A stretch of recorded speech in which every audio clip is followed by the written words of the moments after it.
अरे का हो खरबोटन के मम्मी? का हो? अरे सुतबे करबू कि चलबू कुछ और काम धाम होई? का करी हटा हमरा के सुते दा, हमरा बड़ा नींद लगत है। अरे 2 बीघा खेत बा तो और का चलो करी? मिलजुल के धान के काम हो जाए, रोपनी हो जाए। हटा हटा जा जा, हम नार जाए रोपे। सुन बोला दिन रात सूती के न दिनवा बिताई तू, का करी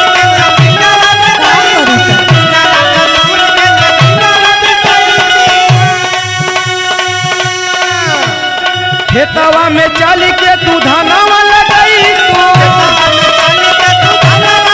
हम ना जाए।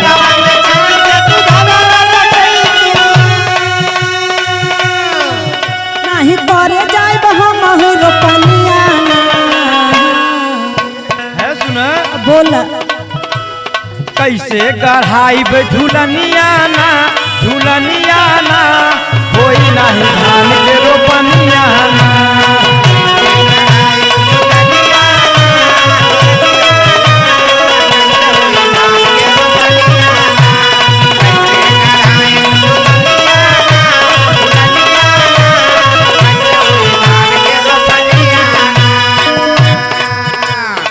हमारा के धान रोपे बदे लिया आयल हुआ, आ धान रोपे में जानत हुआ कितना विपत हो जाला। अरे विपत हमहू के बात तो हूँ के बात न, लेकिन ना समझत हुआ, ना जोख पकड़ लेवली और आई गोड़ मोड़ सड़ जाला, समझला कि ना। हम ना जाए। दवाई बा टेंशन मत ले। सुना बोला धन के रोपानी में सैया पैया सड़ जाला हो।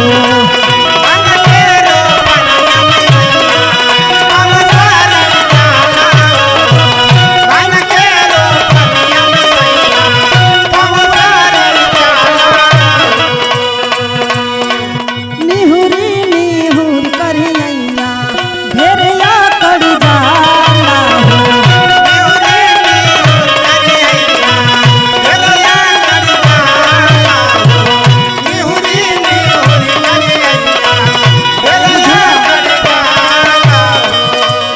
सुना ओकर देसी दवाई बा, का बा? देसी उपाय बा। मेहंदी महावर लिया देव खूब छोपली,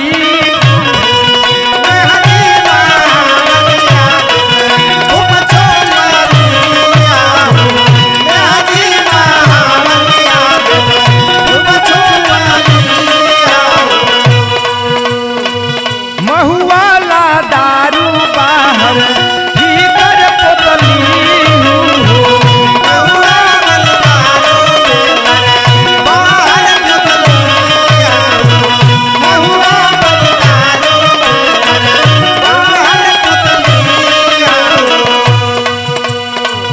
सावर होई जाई हमारी बदनिया ना।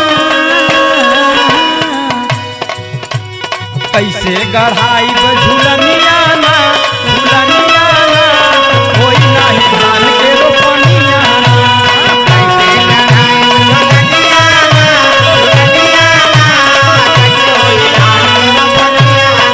अरे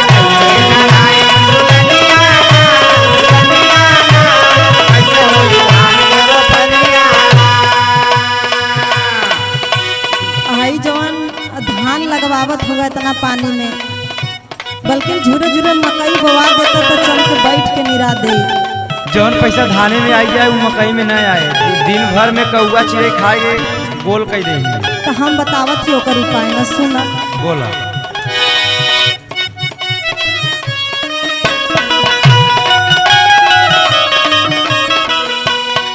धनवा के बदले रजऊ मकई बोवाई दाना।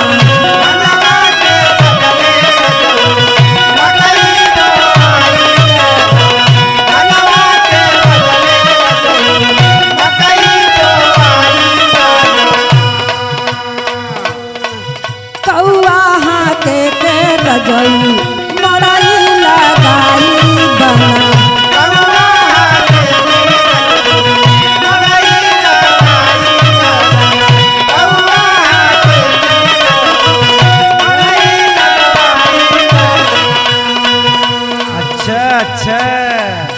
कितना बढ़िया उपाय बा।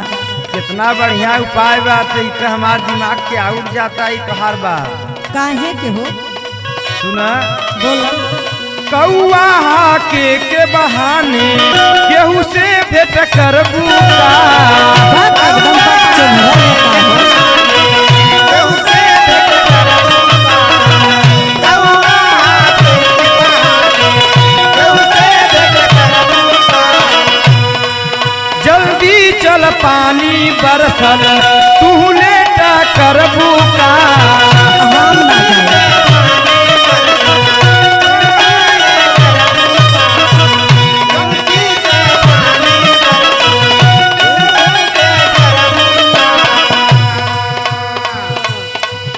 उदे राज नहीं दिहल किसनिया ना। कैसे गढ़ाई बे झुलनिया ना।